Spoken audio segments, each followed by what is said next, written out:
coucou. Oh, les copains. Comment ça va en ce mercredi 18 décembre?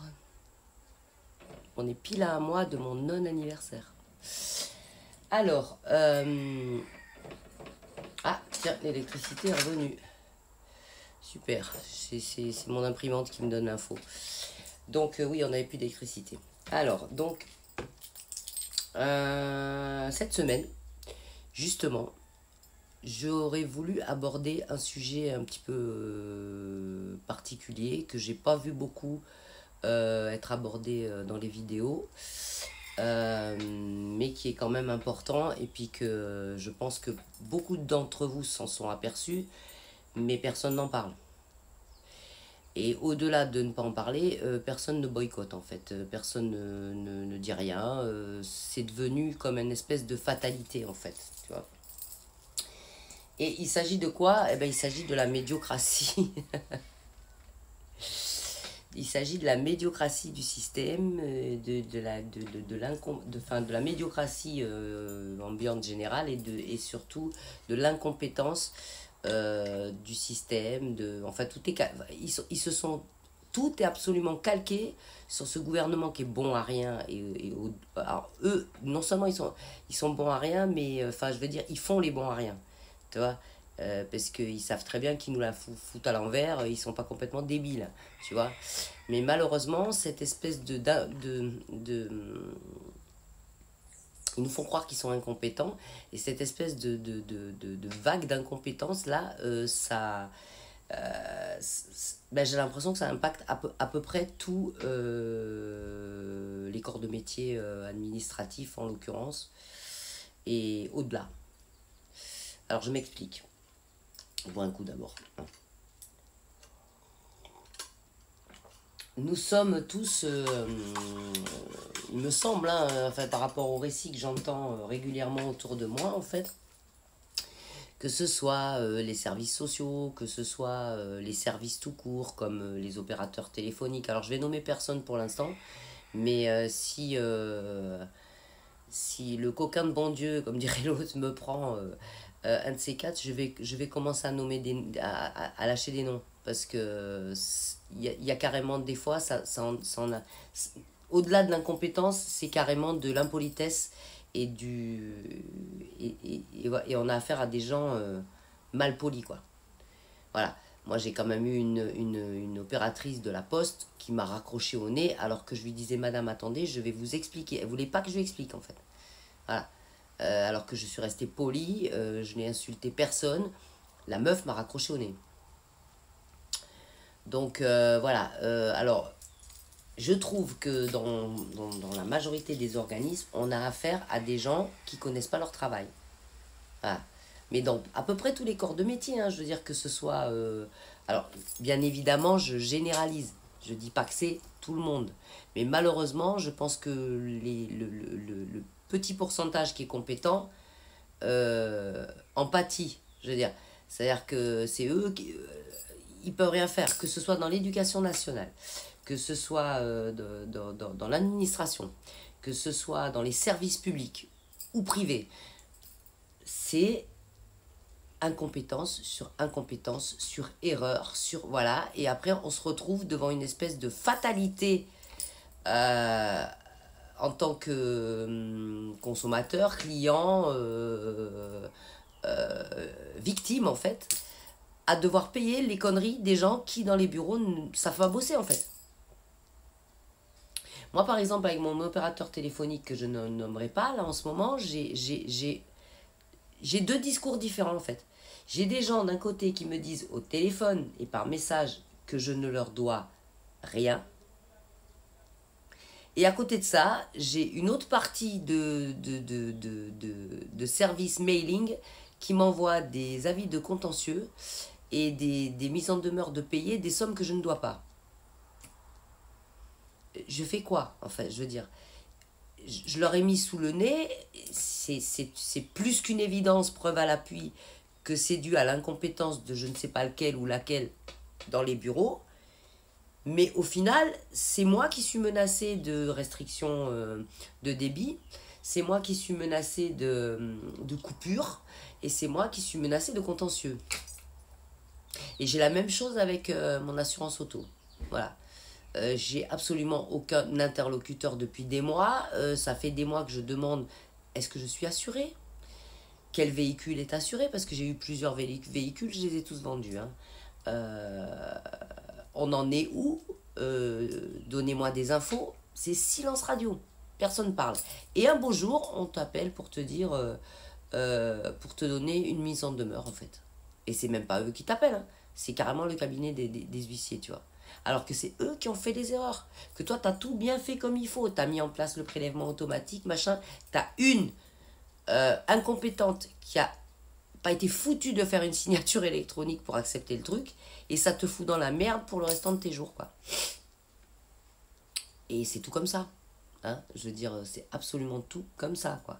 Je veux dire, tu as des droits, tu as des organismes sociaux qui sont censés s'occuper de toi, qui ne te tiennent pas au courant que tu as des droits, tu vois, et que tu as des aides allouées. Et c'est toi qui es obligé de chercher, alors que tu es censé avoir des gens dont c'est le métier, qui sont censés t'aider pour trouver ces infos-là. C'est toi qui es obligé de chercher et de découvrir. Oh, ben là, je viens de découvrir que j'avais droit à une aide pour un projet professionnel. Ça fait un an que plus que ça fait 1 an et demi que je demande vers quel organisme je dois me tourner pour pouvoir faire une demande d'aide. Je l'ai déjà, l'aide. Personne ne me l'a dit. Alors bon, on le sait qu'au niveau des services sociaux, ils font tout pour former les agents, pour que ces agents-là, si vous avez des aides, surtout vous ne le disent pas. Parce qu'au moins ils sortent de l'argent, au mieux c'est, tu vois. Voilà, c'est comme ils font tout pour pas que pour rendre les gens malades, pour pas qu'ils touchent leur retraite. Enfin, voilà. En fait, ce jeu de l'incompétence qui nous joue, c'est pas vraiment de l'incompétence. Quelque part, c'est encore une fois une stratégie, une manipulation pour aider le moins possible le peuple, pour le mettre dans la misère le plus possible, et si possible le faire crever plus vite. Comme ça, au moins il y a des gens sur Terre qui ont des besoins, au moins on lâche de l'argent, et au plus ça va dans les paradis fiscaux. Je veux dire, voilà. Alors bon, on est en train petit à petit de le comprendre, tous autant qu'on est. Alors les plus réveillés, ça fait longtemps qu'ils l'ont compris. Ceux qui sont en train de se réveiller sont en train de prendre des paires de claques dans la figure intempestivement tous les jours de plus en plus, et se scandaliser. Et t'en as une autre partie qui dorment. Et je pense que cette partie qui dort fait partie de ces incompétents qui croient que, par exemple comme cette dame là qui m'a raccroché au nez de la poste, qui exerce, elle a l'impression que voilà, ça la valorise d'exercer son espèce de petit pouvoir de postière là, en se disant bah bien fait, hein, je lui ai raccroché au nez parce que j'ai le pouvoir du raccrocher. En fait, elle se calque sur ce que font en fait, c'est les idiots utiles du gouvernement, quoi. Ils sont pas conscients que eux-mêmes ils sont en train de se la faire mettre à l'envers. Alors plutôt que d'être solidaires avec la cliente, non, ils vont être solidaires avec les gouvernements qui les oppressent. Et ils vont exercer leur petit pouvoir, tu vois. Il y en a une comme ça, elle m'interdit de rentrer à la poste pieds nus, tu vois. Elle exerce son petit pouvoir. On lui a donné un petit pouvoir, alors elle exerce. Bon, tout ça pour dire que c'est d'une débilité, mais hallucinante, et que pour moi, voilà, c'est là où j'en reviens à ma première réflexion du début de la vidéo. Énorme taux de médiocratie, quoi. On est dans la médiocratie, dans l'idiocratie la plus totale, quoi, tu vois. Je veux dire, les gens sont bêtes, ils n'ont pas compris contre qui il fallait se battre, en fait. Ils n'ont pas compris que... Enfin, quels sont les gens qu'il fallait boycotter? Quels sont les gens qu'il faut envoyer chier? C'est pas nous. C'est pas le peuple. Faut pas qu'on se batte entre nous. C'est les hautes sphères qui nous oppriment tous à la même enseigne. Que tu sois postière avec ton SMIG, que tu sois cadre avec tes 4000 balles par mois, ou que tu sois au RSA. Et ça, je l'ai déjà dit dans une précédente vidéo. Bon, je reviens pour la seconde partie.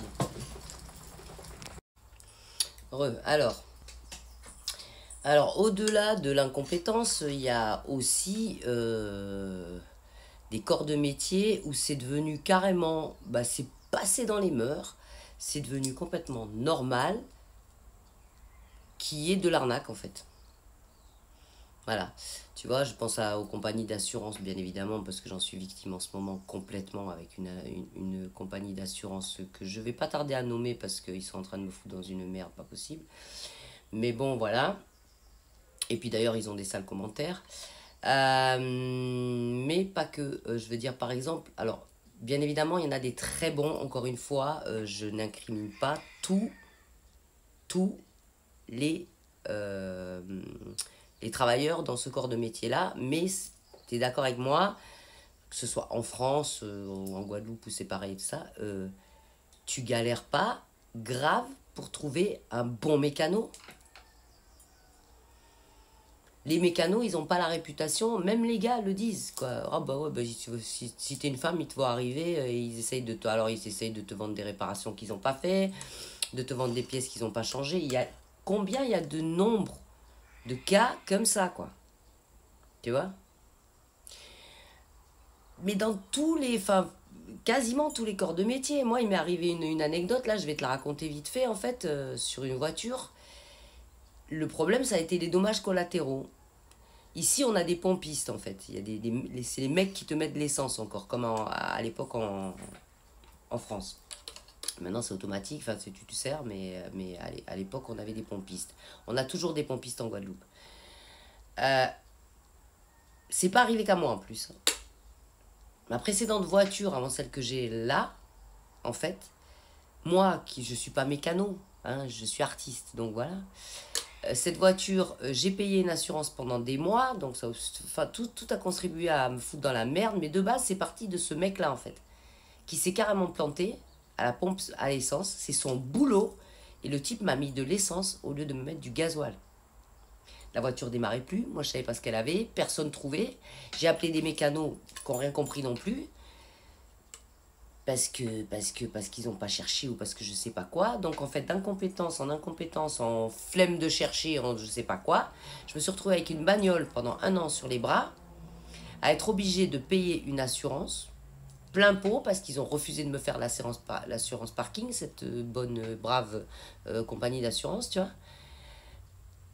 Tout ça parce qu'en fait, j'avais une panne qui n'en était pas une, en fait.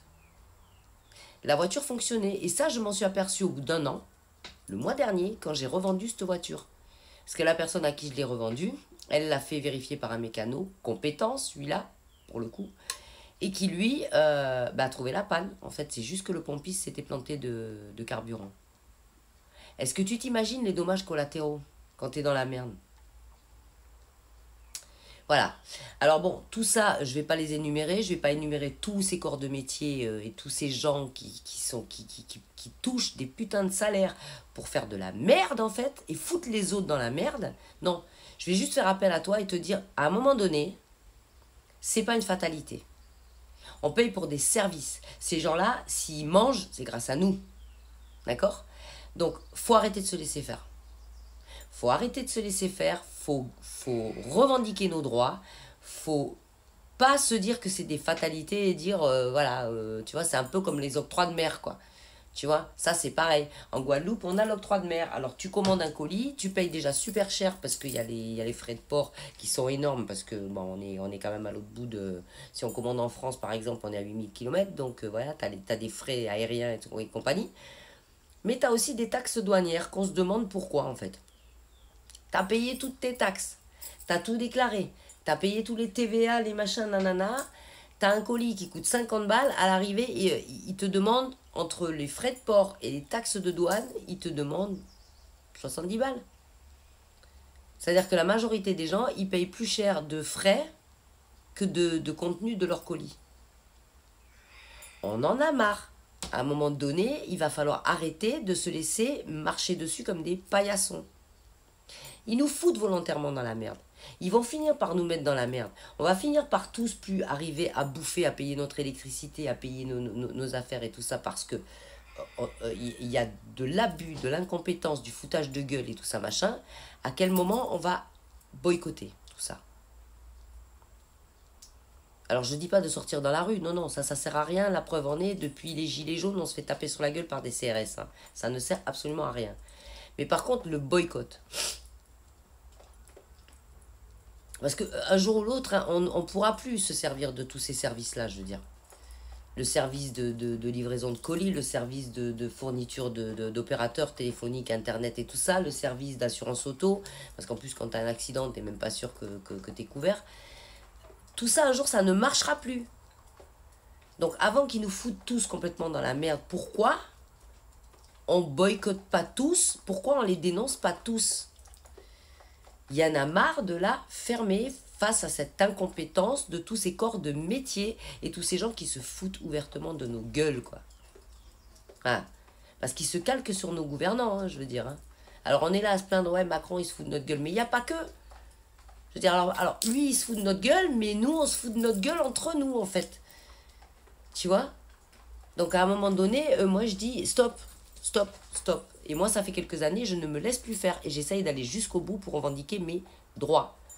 Parce qu'il y en a un qui fait une connerie dans un bureau et toi tu vas payer pendant des mois. Il y en a un qui fait une connerie dans une station-service et toi tu vas payer pendant des mois. Tu vois? Donc non, il y en a marre. Moi j'ai acheté une voiture aux enchères, hein, au bout de 3 mois la voiture marchait plus. Alors qu'elle avait le contrôle technique. Mais c'est les enchères. Donc, tu n'as pas le droit de rétractation, tu n'as pas le droit de te plaindre, voilà quoi. Donc, ils te pondent des lois qui te disent, en gros, tu signes pour te faire avoir. À tous les niveaux et dans tous les corps de métier. Voilà, en fait, on en est là en France. Tu signes pour te faire avoir sur toute la ligne. Et de recours, tu n'en as pas, tu n'en as aucun. Et c'est comme ça, et c'est soi-disant une fatalité en fait. Tu ne peux rien faire. Mais moi, je suis pas d'accord sur le fait qu'on peut rien faire. Et réveillez-vous le peuple. On est la majorité.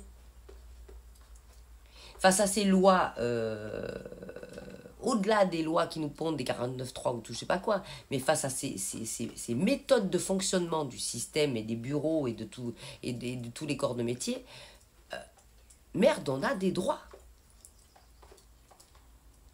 On a des droits. On a déjà le droit de ne pas se laisser faire par ce système, de ne pas se laisser faire par cette incompétence, cette médiocratie, etc., etc. Alors moi, je fais appel à tout un tas d'avocats là qui savent pas quoi faire de leur vie, tu vois, pour défendre des gens comme moi. Parce que le service consommateur, je sais pas à qui il appartient, mais il n'est pas très efficace parce que moi, j'ai demandé de l'aide au service consommateur pour tout un tas d'abus. Des colis qui sont perdus, qui sont pas arrivés, qui ont été payés. Il n'y a aucun recours, ça tombe dans les oubliettes et puis bon, bah, tu t'assois dessus, quoi, tu vois. Des pièces auto que j'avais commandées qui sont jamais arrivées. Et pareil, le service consommateur ne fonctionne pas. Il ne fonctionne pas. Voilà.